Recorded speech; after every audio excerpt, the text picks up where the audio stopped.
Hello students, today our topic is Python Pandas and this is Python Pandas part 1. In this lecture we are going to discuss some basic concept related to Python Pandas. So let's start. First of all, what is Python Pandas? Pandas is basically a software library written for the Python programming language for data manipulation and analysis. तो Python pandas की अगर हम बात करें तो ये एक library का नाम है पाइथन की। और हम जानते हैं कि पाइथन में एक से ज़्यादा लाइब्रेरी होती हैं। हम नमपाई को ऑलरेडी स्टडी कर चुके हैं अभी तक, ठीक है। और उस पर हमने कैलकुलेशन भी की थी उसके फंक्शंस को यूज़ करके किस तरीके से, वो प्रीवियस वीडियोस में आप जाके देख सकते हैं। अभी बात चल रही है पाइथन पांडास की, तो जैसे नमपाई एक लाइब्रेरी ऐसे ही पाइथन पांडास भी एक लाइब्रेरी है। और इसका ऑब्जेक्टिव क्या है? डेटा मैनिपुलेशन और एनालिसिस करना। तो पाइथन में अगर हमें डेटा एनालिसिस या मैनिपुलेशन की रिक्वायरमेंट होती है तो हम पाइथन पांडास लाइब्रेरी को अपने प्रोग्राम में इंपोर्ट करते हैं, उसके फंक्शंस को यूज़ करते हैं। तो बेसिकली ये डेटा स्ट्रक्चर को ऑफर करती हैं और इस पर हम डिफरेंट ऑपरेशंस परफॉर्म कर सकते हैं। टेबल्स मैनिपुलेट कर सकते हैं, न्यूमेरिकल टेबल, टाइम सीरीज़ और वर्क कर सकते हैं हम। तो ये बेसिक ऑब्जेक्ट रहता है पाइथन पांडास का। तो बेसिकली ये एक लाइब्रेरी है, डेटा मैनिपुलेशन एनालिसिस के लिए यूज़ होती है और ये डेटा स्ट्रक्चर को ऑफर करती है। अब इसके कोर कंपोनेंट्स क्या हैं? कोर कंपोनेंट्स हैं बेसिकली पाइथन पांडास सीरीज़ और पांडास डेटा फ्रेम। अब दोनों में अगर मैं एक लाइन में डिफरेंस बताना चाहूँ तो डिफरेंस सिर्फ यही है कि पाइथन पांडास सीरीज़ 1 डायमेंशनल होती है, जबकि पाइथन पांडास में डेटा फ्रेम आपका 2 डायमेंशनल होता है। तो 1 डायमेंशनल और 2 डायमेंशनल का डिफरेंस है, बाकी और कोई डिफरेंस नहीं है।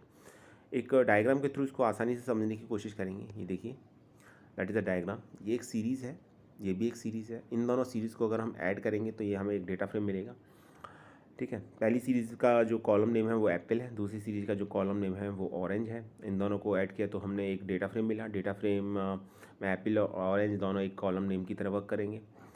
तो कॉलम नेम तो क्लियर हो गया, ये भी क्लियर हो गया कि 1 डायमेंशनल स्ट्रक्चर होता है, आपका डेटा स्ट्रक्चर होता है सीरीज़। आप देख पा रहे हैं एक ही कॉलम है सीरीज़ के अंदर और 2 डिफरेंट सीरीज़ को कंबाइन करके हमने एक डेटा फ्रेम बनाया है। इस डेटा फ्रेम में 2 से ज़्यादा कॉलम हो सकते हैं, मिनिमम 2 तो होंगे ही होंगे, ठीक है। तो अभी क्या करना है हमको? अभी हमको ये समझना है कि इसमें इंडेक्स पोजीशन किस तरीके से दी जाती है। तो बाय डिफ़ॉल्ट अगर हम सीरीज़ की बात करें तो इंडेक्स पोजीशन स्टार्ट होती है 0 से, आप देख पा रहे हैं। और सेम आपका डेटा फ्रेम में भी वर्क करता है आपका। तो 0 फर्स्ट हो गया, फर्स्ट पोजीशन पर हो गया 0, सेकंड पोजीशन पर हो गया 1।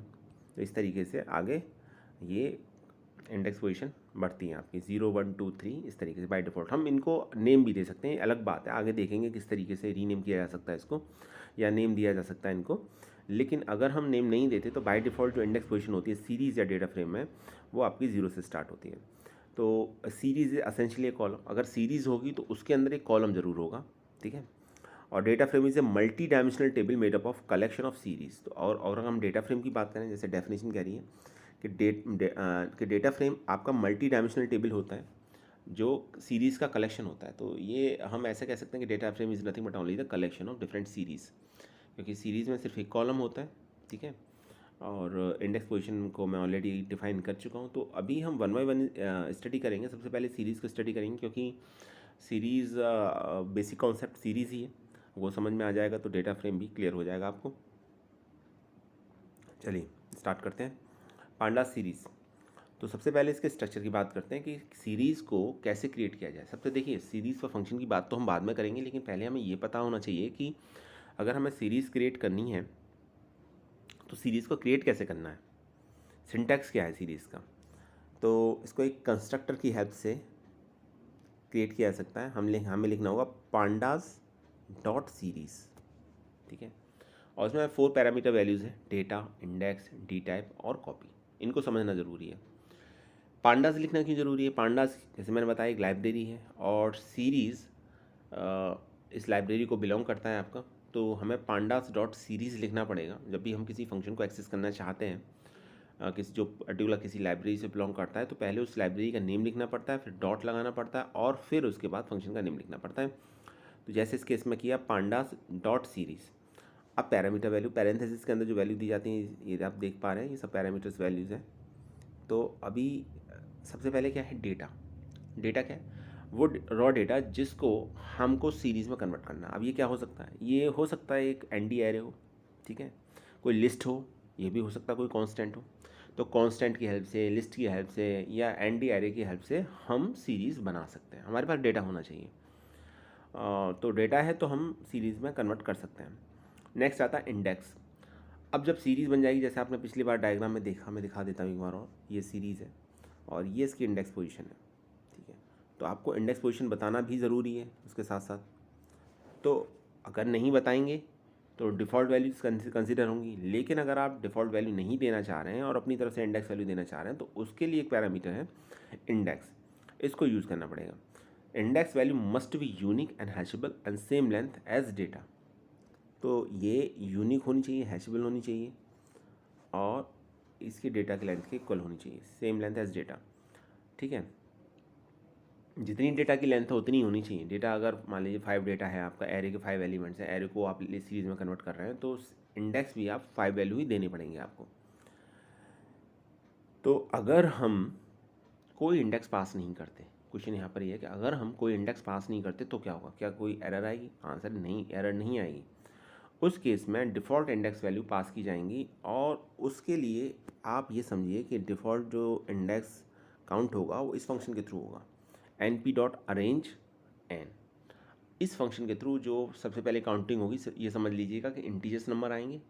सेकंड काउंटिंग 0 से स्टार्ट होगी, ठीक है, और जितने एलिमेंट्स होंगे डेटा में उतनी ही इंडेक्स पोजीशन जनरेट होंगी इसमें। तो ये था इंडेक्स का कॉन्सेप्ट। थर्ड बात आती है डी टाइप। डी टाइप तो आप जानते ही होंगे, डेटा टाइप के लिए आता है डी टाइप, ठीक है। तो हम डेटा टाइप भी मेंशन करना चाह रहे हैं तो उसके साथ हमें डी टाइप यूज़ करना पड़ेगा, otherwise default D type consider होता है उस केस में।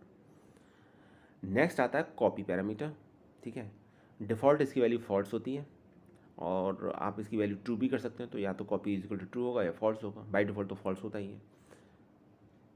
इसका मतलब होता है कॉपी डेटा, अगर हम डेटा को कॉपी करना चाहते हैं तो हम नहीं करना चाहते जनरली, इसलिए डिफ़ॉल्ट वैल्यू फॉल्स होती है। करना चाहते हैं तो उसकी वैल्यू ट्रू होगी।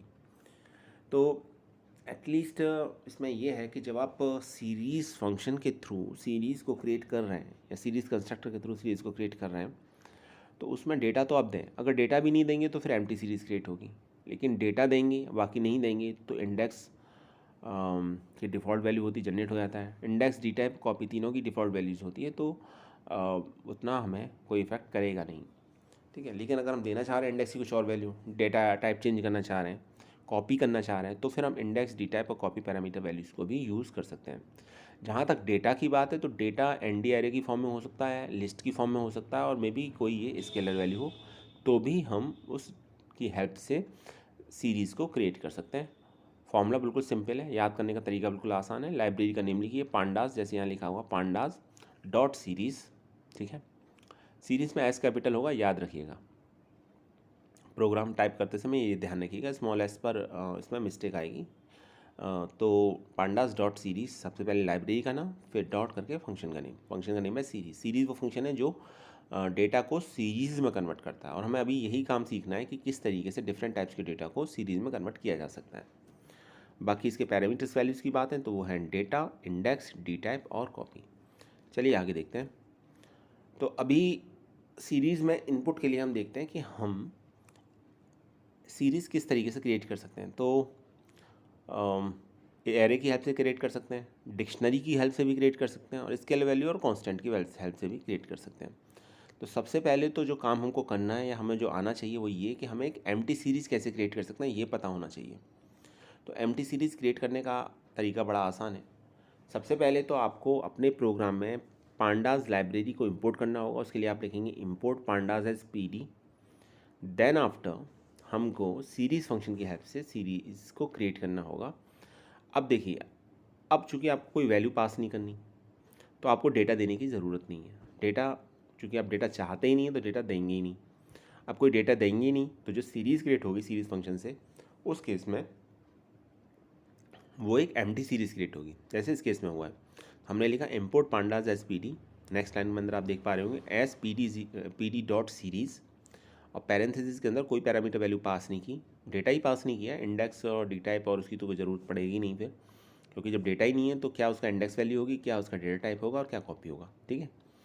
तो कोई वैल्यू पास नहीं की, हमने डेटा ही पास नहीं किया, तो एक एम्प्टी सीरीज़ क्रिएट होगी। और उसके बाद अगर हम प्रिंट कराएंगे, प्रिंट स्टेटमेंट देंगे, एस यहाँ पे सीरीज़ का नाम है, स्मॉल एस, प्रिंट एस किया हमने, तो फिर जो एम्प्टी सीरीज़ होगी वो प्रिंट हो जाएगी। तो ये स्क्वायर ब्रैकेट के अंदर आप देख पा रहे हो कोई भी एलिमेंट नहीं है, तो ये एक एम्प्टी सीरीज़ क्रिएट होगी यहाँ पर, देख पा रहे हो यार आउटपुट में, ठीक है। तो ये हो गया आपका एम्प्टी सीरीज़ कैसे क्रिएट की जा सकती है इसमें। आगे देखते हैं। अब आगे का जो क्वेश्चन है बड़ा इंपॉर्टेंट है, create a series from ND array. अब हमारे पास एक एरे है, तो एरे की हेल्प से हमको सीरीज़ बनानी है। अब एरे की हेल्प से सीरीज़ कैसे बनानी है ये तो बात की है, लेकिन पहले हमको एरे पता होना चाहिए, हमारे पास एरे होना चाहिए।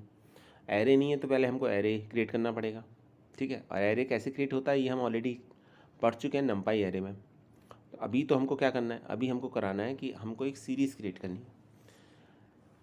तो कैसे पॉसिबल है ये पॉसिबल ऐसे है कि सबसे पहले आपके पास एरे होना चाहिए। अगर एरे है तो बहुत अच्छी बात है, एरे नहीं है तो फिर पहले आप एरे क्रिएट कर लीजिए, जैसे इस केस में कहा गया है। देखिए अभी इसमें क्या है कि आपको, चूँकि आपको एरे क्रिएट करना है, फिर एरे की हेल्प से सीरीज़ क्रिएट करनी है, तो आप एक काम करें, आप दोनों लाइब्रेरी को इंपोर्ट कर लें अपने प्रोग्राम के अंदर। तो हमने यहाँ पर लिखा import pandas as PD, import NumPy as NP। क्यों? वो इसीलिए क्योंकि हमको पांडास की भी ज़रूरत पड़ने वाली है और NP की भी। पांडास आपका डेटा एनालिसिस के यूज़ होने करने के लिए हमें पांडास को इंपोर्ट करते हैं, और चूंकि हम यहाँ सीरीज़ क्रिएट करने जा रहे हैं तो हमें इसकी ज़रूरत पड़ेगी, इसलिए हमने पांडास को अपने प्रोग्राम के अंदर इंपोर्ट किया और उसको रीनेम कर दिया PD से। ऐसे ही हमने नंपाई को इंपोर्ट किया, उसे रीनेम कर दिया NP से। अब सबसे पहले एक एरे क्रिएट करते हैं। तो एरे क्रिएट करने के लिए हमने यहाँ पर फंक्शन यूज़ किया है एरे, और एरे फंक्शन किसको बिलोंग करता है, नंपाई को, ठीक है, नंपाई को बिलोंग करता है। तो हमने क्या लिखा, हमने लिखा NP डॉट एरे, इस लाइन को देखिए, NP डॉट एरे और फिर पैरेंथेसिस के अंदर एक लिस्ट पास कर दी। लिस्ट के एलिमेंट है ABCD। तो ये जो लिस्ट के एलिमेंट है किस में कन्वर्ट हो जाएंगे, ये एरे में कन्वर्ट हो जाएंगे। अभी ये जब ये एरे में कन्वर्ट हो गए आपके, तो आपके पास एक एरे मिल गया आपको, और उस एरे का क्या नाम है, उस एरे का नाम है डेटा। इस डेटा को एज ए पैरामीटर वैल्यू हम पास कर देंगे सीरीज़ फंक्शन में, लाइन नंबर 4 में। देखिए हमने लिखा S is equal to PD dot series, और पैरेंथेसिस के अंदर हमने वैल्यू पास की डेटा, पैरामीटर वैल्यू हो गई डेटा। तो जो डेटा है, जो एक्चुअली में एक एरे है, जो हमने एक लिस्ट की हेल्प से क्रिएट किया है, वो अब किस में कन्वर्ट हो जाएगा, वो एक सीरीज़ में कन्वर्ट हो जाएगा, ठीक है। तो आप देख पा रहे हैं सीरीज़ में कन्वर्ट होने का क्या मतलब है। सीरीज़ में कन्वर्ट होने का मतलब ये है कि ये जितनी वैल्यूज़ हैं ABCD, ये कॉलम की फॉर्म में आ जाएंगी। ये देखिए ABCD ये सभी कॉलम की फॉर्म में आ जाएंगी। और चूँकि हमने यहाँ पर कोई इंडेक्स की वैल्यू यूज़ नहीं की, हमने ना तो D टाइप यूज़ किया है ना ही कॉपी यूज़ किया, तो बाकी जो पैरामीटर्स हैं वो अपनी डिफ़ॉल्ट वैल्यूज़ को लेंगे यहाँ पर। जहाँ तक इंडेक्स की बात है तो इंडेक्स में डिफ़ॉल्ट वैल्यू 0 से स्टार्ट होती है, मैंने आपको बताया भी था। तो यहाँ पर देख पा रहे होंगे A की इंडेक्स पोजीशन 0 है, B की 1 है, C की 2 है और D की 3 है। इस तरीके से ये एक एरे क्रिएट हो जाएगा, किसकी हेल्प से, नंपाई एरे की हेल्प से। इस प्रोग्राम में अंदर हमने करना सिर्फ ये चाहा है कि पहले हम एक एरे क्रिएट करें, और जब एरे हमारे पास एक क्रिएट हो जाएगा, एरे हमें मिल जाएगा, तो फिर उस एरे को एज अ पैरामीटर वैल्यू हम पास कर देंगे सीरीज़ फंक्शन के अंदर, उसको सीरीज़ में कन्वर्ट करने के लिए। तो सिंपल तरीके से किया गया है, तो बाकी इंडेक्स की वैल्यू इसमें डिफ़ॉल्ट कंसिडर हो जाएंगी। आई होप समझ में आ चुका होगा। रन करा के देखिएगा, रन हो जाएगा प्रोग्राम आसानी से, आपको और क्लियर हो जाएगा ये किस तरीके से ND एरे की हेल्प से क्रिएट किया जा सकता है आपका एक सीरीज़ को। आगे देखते हैं। अभी इस प्रोग्राम में हमने करना ये चाहा है कि हम, एक मिनट, अब आसानी से दिखाई दे रहा होगा आपको स्क्रीन पर, ठीक। अभी तक तो ये था कि हमने डिफ़ॉल्ट इंडेक्स वैल्यूज़ को यूज़ किया, लेकिन ये भी क्वेश्चन आता है कि अगर हम डिफ़ॉल्ट इंडेक्स वैल्यू को यूज़ नहीं करना चाह रहे हैं और हम अपनी तरफ से कोई इंडेक्स वैल्यू देना चाह रहे हैं, तो क्या ऐसा पॉसिबल है। आंसर है यस, बिल्कुल ऐसा पॉसिबल है। उसके लिए आपको इंडेक्स पैरामीटर वैल्यू को यूज़ करना पड़ेगा और आपको इंडेक्स वैल्यू को देना पड़ेगा। कैसे देखते हैं। इस प्रोग्राम में छोटा सा प्रोग्राम है। देखिए सबसे पहले आपने किया import pandas as PD, pandas library को इंपोर्ट किया और पांडास को रीनेम कर दिया PD से। ऐसे ही फिर हमने नंपाई को इंपोर्ट किया। नंपाई को इसलिए इंपोर्ट कर रहे हैं क्योंकि हमें एक एरे की रिक्वायरमेंट है यहाँ पर एरे क्रिएट करना, जिसको हम फाइनली हम सीरीज़ में कन्वर्ट करेंगे। तो हमने लिखा import NumPy as NP, NumPy को रीनेम कर दिया NP में। और फिर थर्ड लाइन में हमने एक डेटा नाम का एक एरे क्रिएट किया। तो हमने लिखा data is equal to NP dot array. NP dot array क्यों लिखा, पहले लाइब्रेरी का नेम, डॉट फंक्शन का नेम, यही सिंटैक्स है। और पैरेंथेसिस के अंदर हमने एक लिस्ट को पास कर दिया जिसको हम एरे में कन्वर्ट करना चाह रहे हैं। लिस्ट के एलिमेंट है ABCD, सभी कैरेक्टर्स हैं। हम नंबर भी ले सकते थे लेकिन हमने यहाँ पर कैरेक्टर को पिक किया है। तो अभी हमारे पास एरे क्रिएट हो जाएगा, लेकिन हम तो सीरीज़ क्रिएट करना चाह रहे थे, लेकिन हमको रॉ डेटा मिल गया। हमको एरे को हम सीरीज़ में कन्वर्ट करेंगे। तो नेक्स्ट लाइन के अंदर देखिए हमने क्या लिखा, S is equal to PD dot series. ठीक है, PD का मतलब पांडास डॉट सीरीज़, सीरीज़ है फंक्शन का नेम। और यहाँ पर डेटा को as a parameter value pass करती है। डेटा क्या है? डेटा है आपका एरे जो क्रिएट किया गया था एक लिस्ट की हेल्प से। दूसरा पैरामीटर यूज़ किया जो पिछली बार नहीं किया था हमने, वो किया हमने इंडेक्स। चूँकि इसके एलिमेंट्स ही 4 थे ABCD, तो हमने यहाँ पर 4 वैल्यू पास की, 100, 101, 102, 103, ये 4 वैल्यूज़ पास की। तो इन सभी वैल्यूज़ के रिगार्डिंग ABCD के रिगार्डिंग एक वैल्यू हमको मिल जाएगी, इंडेक्स वैल्यू मिल जाएगी 100, 101, 102, 103। ये देखिए यहाँ पर देखिए, जब आप इसको प्रिंट कराओगे तो नेक्स्ट लाइन के अंदर हमने प्रिंट कराया प्रिंट एस क्या है? एस सीरीज़ का नेम है, स्मॉल एस सीरीज़ का नेम दिया है हमने यहाँ पर। तो सीरीज़ तो क्रिएट होगी जैसे पिछली बार क्रिएट हुई थी, लेकिन फ़र्क सिर्फ इतना होगा कि इस बार जो सीरीज़ क्रिएट होगी उसमें जो इंडेक्स वैल्यू होंगी वो होंगी जो हमने अलॉट की हैं। डिफ़ॉल्ट वैल्यूज़ नहीं होंगी। डिफ़ॉल्ट तो 0 होती है, 0 1 2 3 4 इस तरीके से, लेकिन वो नहीं, इस बार हमने खुद वैल्यू दी है। तो हमने यहाँ पर इंडेक्स पैरामीटर में लिस्ट की फॉर्म में डिफरेंट इंडेक्स वैल्यूज़ को पास कर दिया और उतनी ही इंडेक्स वैल्यू को पास किया जितनी की हमें ज़रूरत थी। तो ये इंडेक्स वैल्यू हमें मिल जाएंगी।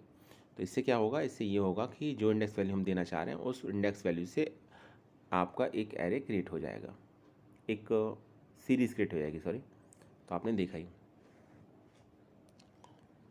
तो इसके अंदर हम कह सकते हैं कस्टमाइज्ड इंडेक्स वैल्यूज़ को हमने यूज़ किया। ठीक है, डिफ़ॉल्ट नहीं, कस्टमाइज्ड इंडेक्स वैल्यूज़ को यूज़ किया आउटपुट में। तो ये आप आउटपुट देख पा रहे होंगे किस तरीके से मिला। ये 100, 101, 102, 103 क्यों आया? क्योंकि यहाँ पर ये देखिए इंडेक्स पैरामीटर में हमने ये वैल्यू दी है। पिछली बार नहीं दी थी इसलिए डिफ़ॉल्ट वैल्यूज़ आई थी, इस बार दी हैं तो इसलिए हमको ये वैल्यूज़ मिली हैं।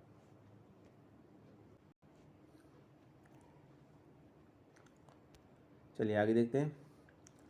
अभी नेक्स्ट क्वेश्चन है create a series from dictionary. तो अभी हमने एक अभी तक क्या किया काम हम कर चुके हैं।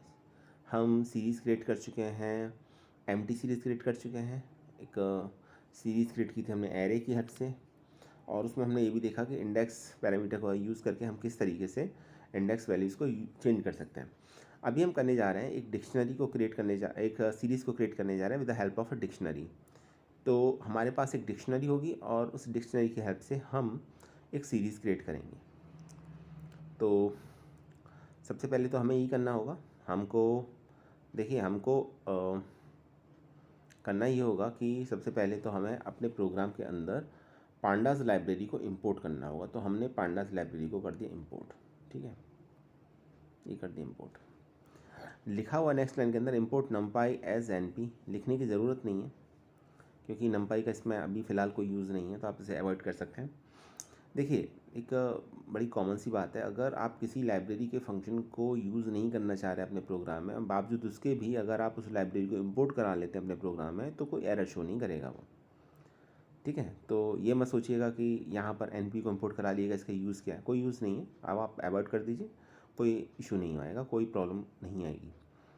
बहरहाल हम लाइन नंबर 3 पर जाते हैं और हम एक डिक्शनरी लेते हैं। अब डिक्शनरी जैसा आप जानते हैं कि डिक्शनरी जो होती है सबसे पहले तो कर्ली ब्रैकेट्स के अंदर लिखी जाती है, और इसमें जो वैल्यूज़ लिखी जाती हैं वो डायरेक्ट हम वैल्यू नहीं लिखते बल्कि की के साथ उसको वैल्यूज़ को लिखते हैं, नहीं पेयर की फॉर्म में लिखते हैं, पहले की फिर वैल्यू।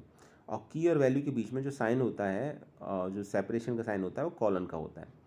तो जैसे इस केस के अंदर हम देख पा रहे हैं, हमने एक डिक्शनरी ली और डिक्शनरी का नाम दिया डेटा, कर्ली ब्रैकेट का साइन है ही इसके अंदर।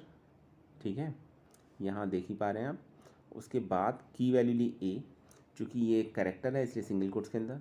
उसके बाद कॉलन का साइन लगाया और कॉलन का साइन लगाने के बाद फिर हमने वैल्यू दी, वैल्यू हो गई आपकी 0। फिर कॉमा लगा के दूसरा की वैल्यू B और 1, और थर्ड की वैल्यू C और 2। तो हमारे पास इस समय 3 वैल्यू है, कौन कौन सी? 0 1 2। और इसको और इसके रिगार्डिंग जो हमारे पास कीज़ हैं वो हैं A B और C, और डिक्शनरी का नाम है डेटा। कर्ली ब्रैकेट का साइन क्लोज कर्ली ब्रैकेट, यहाँ साइन यहाँ पर प्रेजेंट है, तो ये हमने एक डिक्शनरी को डिक्लेयर कर दिया। अभी हमें क्या करना है, अभी हमें करना ये है कि हमको यहाँ पर डिक्शनरी की हेल्प से एक सीरीज़ को क्रिएट करना है। अब देखिए यहाँ पर एक बात जो समझने की है वो ये है कि जब हम सीरीज़ क्रिएट करते हैं तो जो वैल्यूज़ होती हैं वो उसका पार्ट बन जाती हैं सीरीज़ का, लेकिन यहाँ सिर्फ वैल्यूज़ नहीं, यहाँ कीज़ भी हैं। तो इन कीज़ का क्या होगा? अब ये बड़ा इंटरेस्टिंग क्वेश्चन है। यहाँ देखिए, पहले आप इस क्वेश्चन के अंदर देखिए, हमने लिखा S is equal to P D dot series data. Data क्या है? डेटा है एक डिक्शनरी, ठीक है, डिक्शनरी का नाम है डेटा। तो जब हम एक डिक्शनरी को, अब मेरी बात सुनिएगा और ध्यान से समझने की कोशिश भी कीजिएगा, कि जब हम एक डिक्शनरी को एक सीरीज़ में कन्वर्ट करना चाहते हैं तो होता ये है कि डिक्शनरी का जो डेटा होता है, डेटा वैल्यूज़ होती हैं, वो तो सीरीज़ का डेटा आइटम्स बन जाते हैं, और जो उसकी कीज़ होती हैं वो उसकी इंडेक्स पोजीशन बन जाती हैं ऑटोमेटिकली अपने आप। आपको उसमें कुछ नहीं करना है, ठीक है।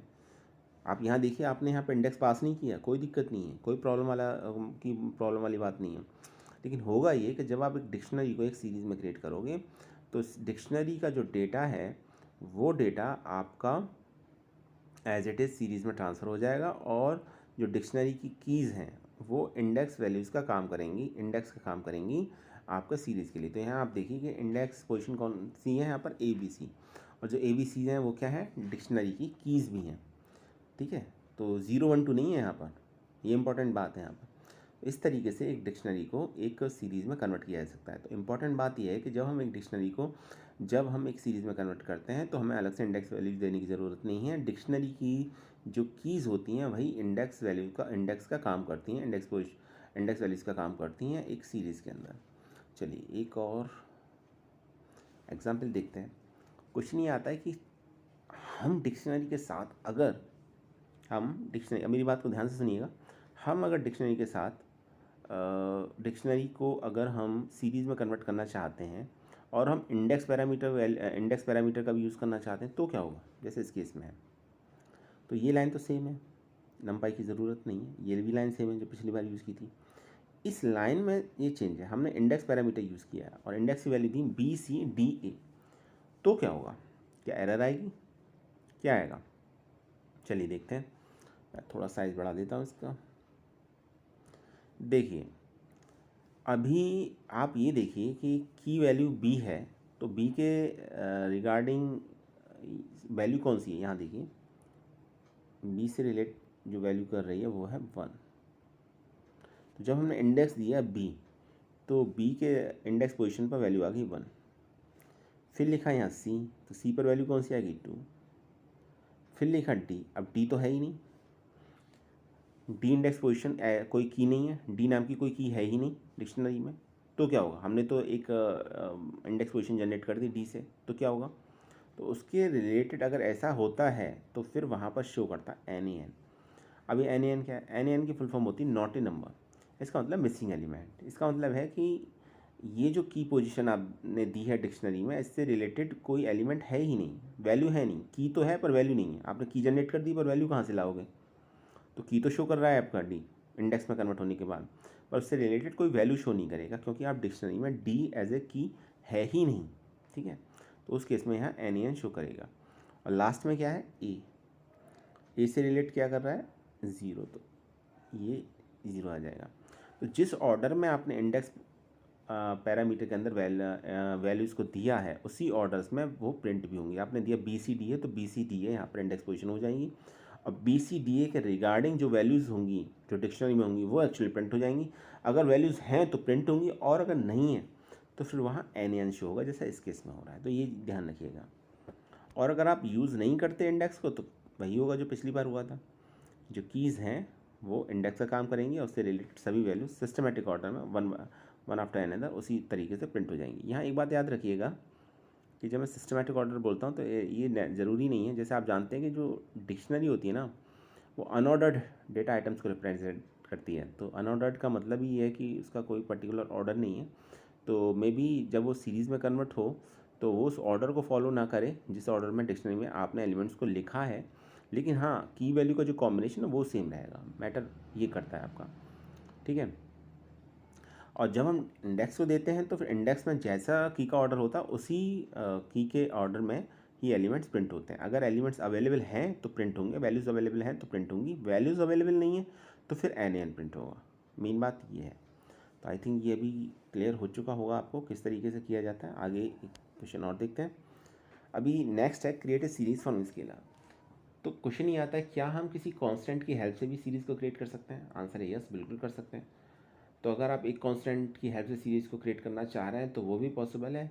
बट यहाँ ये बात ध्यान रखिएगा कि कांस्टेंट अगर एक है तो उस कांस्टेंट की हेल्प से आप सिंगल आइटम भी जनरेट कर सकते हैं और उस कांस्टेंट की रिपीटेड वैल्यूज़ भी सीरीज़ में यूज़ कर सकते हैं। कैसे कर सकते हैं ये मैं आपको बताता हूँ। तो सबसे पहले आपको क्या करना पड़ेगा, आपको करना पड़ेगा import pandas S P D. नंपाई का यूज़ है तो नंपाई को इंपोर्ट कीजिए, यूज़ नहीं है तो अवॉइड कर दीजिए। इसका फिलहाल यूज़ नहीं है तो मैं इसे इग्नोर कर दे रहा हूँ। यहाँ पर आपने लिखा S is equal to P D dot series 5 index 0 1 2 3। अब देखिए यहाँ बड़ा इंटरेस्टिंग फैक्ट है ये। आपने 5 लिखा, द 5 क्या है, स्केलर, एक कांस्टेंट वैल्यू, और आपने इंडेक्स पैरामीटर का यूज़ किया। इंडेक्स कितना है, 0 1 2 3 4। तो 4 इंडेक्स पोजीशन है, एलिमेंट है एक, तो क्या एरर आएगी? आंसर है नहीं, एरर बिल्कुल नहीं आएगी। अगर मैं इंडेक्स नहीं लिखता तो एक एलिमेंट से रिलेट एक सीरीज़ क्रिएट होती है जिसमें सिर्फ एक ही एलिमेंट होता है 5 0 पोजीशन पर चूंकि यहाँ पर इंडेक्स पोजीशन 4 दे रखी है, 0 1 2 3 ये दे रखा है, तो इस केस में क्या होगा, इस केस में ये होगा कि 5 की जो वैल्यू है रिपीट हो जाएगी 0 के लिए, 1 के लिए, 2 के लिए, 3 के लिए। तो देखिए 0 के लिए भी 5 आ रहा है, 1 के लिए भी 5 आ रहा है, 2 के लिए भी 5 आ रहा है और 3 के लिए भी 5 आ रहा है। ठीक है, तो ये 4 टाइम्स रिपीट हो जाएगी। तो इस तरीके से हम एक स्केलर या कांस्टेंट की हेल्प से भी एक सीरीज़ को क्रिएट कर सकते हैं। पर इसमें एक डिसएडवांटेज यही है कि वैल्यू इस कांस्टेंट की रिपीट होती है, ठीक है, या सेम रहती है। लेकिन क्रिएट कर सकते हैं, ये एक फैक्ट है। और कभी ऐसी ज़रूरत पड़ती है हमें प्रोग्राम के अंदर कि जिसमें हमें सीरीज़ के सभी एलिमेंट सेम चाहिए, तो वहाँ फिर हम एक स्केलर या कांस्टेंट की हेल्प से सीरीज़ को क्रिएट कर सकते हैं। तो ये था सीरीज़ का क्रिएशन का कॉन्सेप्ट। तो अभी सीरीज़ हमने कैसे कैसे क्रिएट की, एक तो हमने क्रिएट किया एनडीआरए की हेल्प से, एक डिक्शनरी की हेल्प से और एक स्केलर वैल्यू की हेल्प से। अब यहाँ पर एक क्वेश्चन ये आता है कि हम सीरीज़ के पर्टिकुलर एलिमेंट को एक्सेस करना चाहें तो कैसे कर सकते हैं।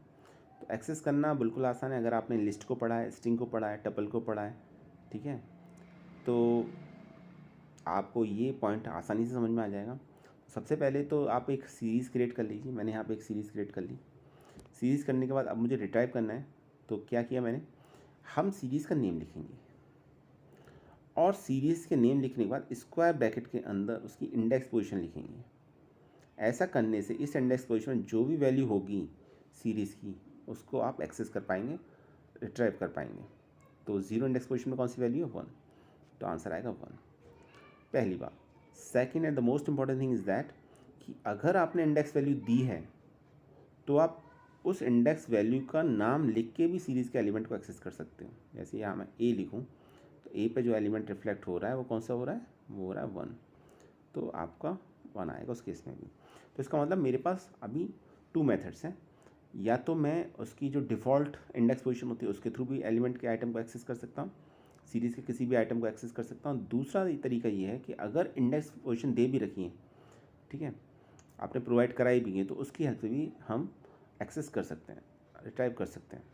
तो ये था आज का वीडियो कि एलिमेंट को किस तरीके से रिट्राइव किया जा सकता है। अभी आपने इस वीडियो के अंदर देखा कि किस तरीके से डिफरेंट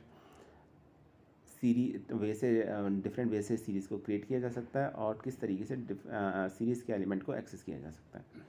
आई होप ये आपको समझ में आ चुका होगा।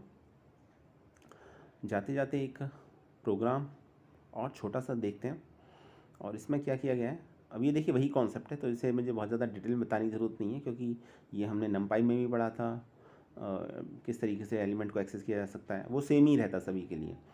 तो वो जो लिस्ट के लिए था, स्ट्रिंग के लिए था, टपल के लिए था, एरे के लिए था, वही सेम आपका सीरीज़ के लिए भी है। उसी तरीके से स्क्वायर ब्रैकेट के अंदर आप पोजीशन लिख के डेटा एलिमेंट को एक्सेस कर सकते हैं और रेंज का कॉन्सेप्ट भी सेम वे में अप्लाई भी होता है यहाँ पर। जैसे इस केस में है, आपने लिखा मान लीजिए S-3 कॉलन और फिर इसके बाद कुछ नहीं लिखा, तो इसका मतलब है कि आपको माइनस का मतलब ही है इन रिवर्स डायरेक्शन में, ठीक है। तो रिवर्स डायरेक्शन में आपको एलिमेंट को एक्सेस करना है और -3 का मतलब है काउंटिंग, 3 का मतलब है आपका जो काउंटिंग होगी -3 का मतलब यही होगा, काउंटिंग रिवर्स ऑर्डर में होगी। तो लास्ट का जो ऑर्डर होगा, लास्ट का जो एलिमेंट होगा सीरीज़ में वो होगा -1, सेकंड लास्ट होगा -2 और उसके बाद होगा -3। तो इसका मतलब ये आपके CDE, तो सबसे पहले -3rd पोजीशन पर आ जाएगा ये एलिमेंट प्रिंट होगा। उसके बाद चूँकि कॉलन के बाद कोई वैल्यू नहीं दे रखी, इसका मतलब एंड तक सभी एलिमेंट प्रिंट होंगे, फिर D पर और फिर E पर वैल्यू प्रिंट हो जाएगी। तो ये था आज का वीडियो। आई होप आपको समझ में आया होगा। थोड़ी प्रैक्टिस कीजिएगा और नेक्स्ट वीडियो के अंदर हम डेटा फ्रेम को डिस्कस करेंगे। Thanks for watching this video.